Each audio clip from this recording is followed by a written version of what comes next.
All right, for these next set of videos, only watch it if you miss these problems. Only watch it if you miss these problems. So this is calculated and active, so it has to prove that we know how to solve a system of equations. So 60 candy bars and 110 drinks will sell for $265, 120 and 90 drinks will sell for $270. So it's clear this is a system. It's late, so I'm trying to be more enthused. It's been a long day. It's been a very long day. So that's the first equation. Second equation is 120 C plus 90 D equals 270. So we want to eliminate one of the variables. So it's easy for us to eliminate these C's by making them a negative 120. So we're using elimination. Minus 220 D is equal to a negative 530. Now, again, if you need to multiply that on the side, make sure you do that. So they cancel out, and we get a negative 30D is equal to a negative 26, is that 6? Yeah, 260. Okay, and then we will have to divide by negative 30. Goodness gracious. Negative 30 on both sides. And then we end up with something that's wrong.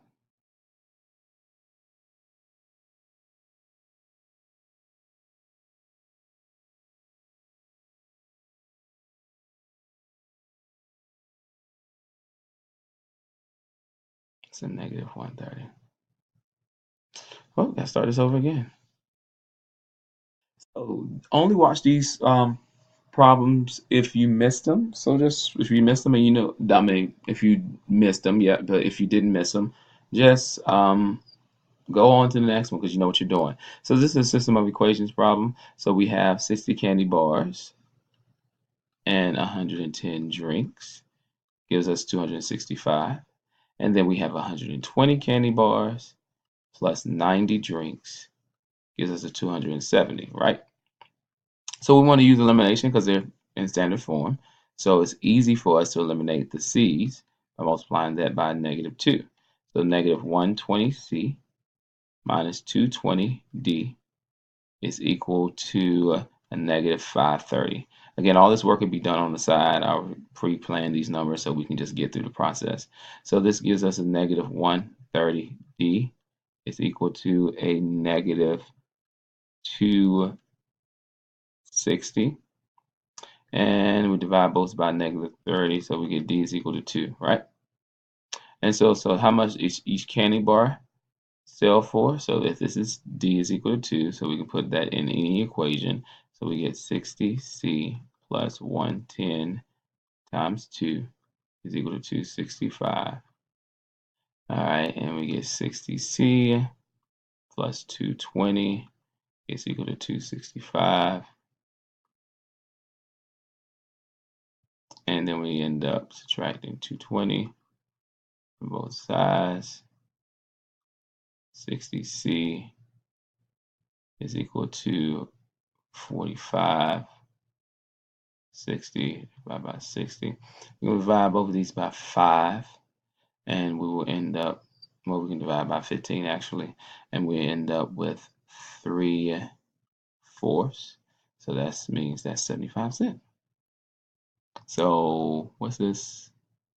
Candy bar is 75 cents. All right, what is the smaller three consecutive integers if the product of the smaller two integers is 5 less than 5 times the largest integer? So what is the smallest of three consecutive? So integer 1 would be, 1 would be x. Integer 2 would be x, because this is consecutive positive, so x plus 1. The next integer would be x plus 1. Integer 3 would be x plus 2. Consecutive means right after each other. Okay, so after the first integer we don't know will be adding 1, and after that integer add 1 of that, we get x plus 2. So it says if the product of the smaller two integers, product of the smaller, so these are the smaller integers, is 5 less than 5 times the largest integer. So 5 less than 5 times the larger 5 less than 5 times the larger. All right, so we have x squared distribute plus x is equal to 5x plus 10 minus 5. All right, so we end up with x squared plus x is equal to 5x plus 5. Move everything over here. So subtract 5x, subtract 5, subtract 5x, subtract 5. Don't get confused. I know I didn't put them underneath each other, but this is x squared. Maybe I should have. I'm sorry. X minus 5x is negative 4x minus 5 is equal to 0. And now we factor this bad boy. So factors of negative 5, we know that this negative sign means that we're going to have a positive and we're going to have a negative.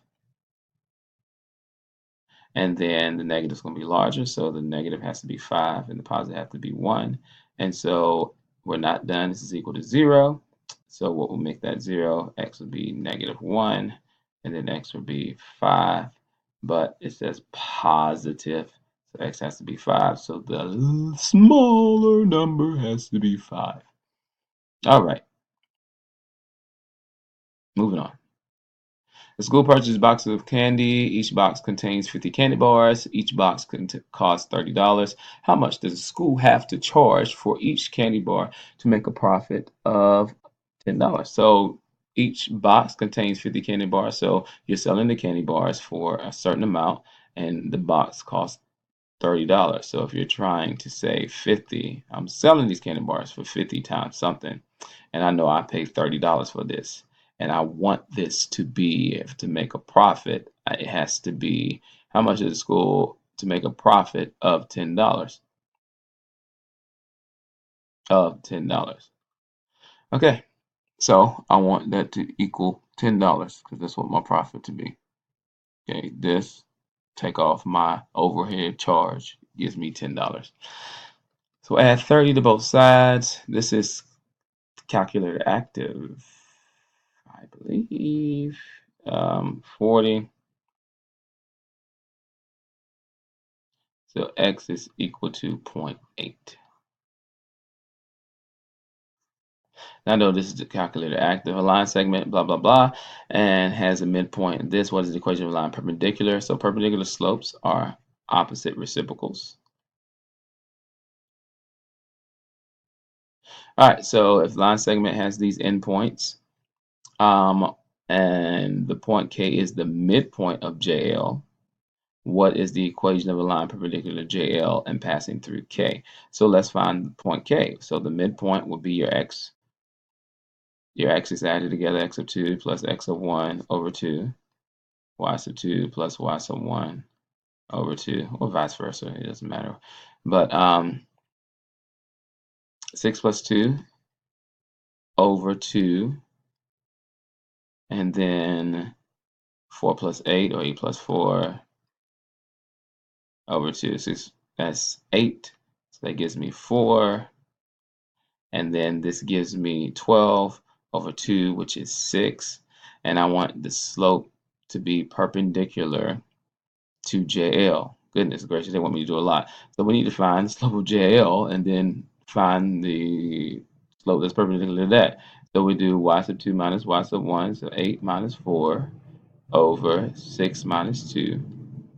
Okay, 8 minus 4, 6 minus 2. 8 minus 4 is 4. 6 minus 2 is 4. So the slope is 1. And to be perpendicular to that, the opposite reciprocal of 1 is negative 1. So let's see how many have negative 1. Well, these two. So y'all gone. Trying to trick me. You won't get me today. And now we do the 5-step rule, everybody. X, y equals mx plus b. So we get 6 is equal to m times x plus the b we don't know. 6 is equal to negative 4 plus b. And we add 4, b is equal to 10. All right, so this has to be the equation. And that was the last one. Aren't y'all happy? So those are 80% that were missed. So yeah. All right. So yeah, I'm done. I have nothing else to say. Love y'all. Do well.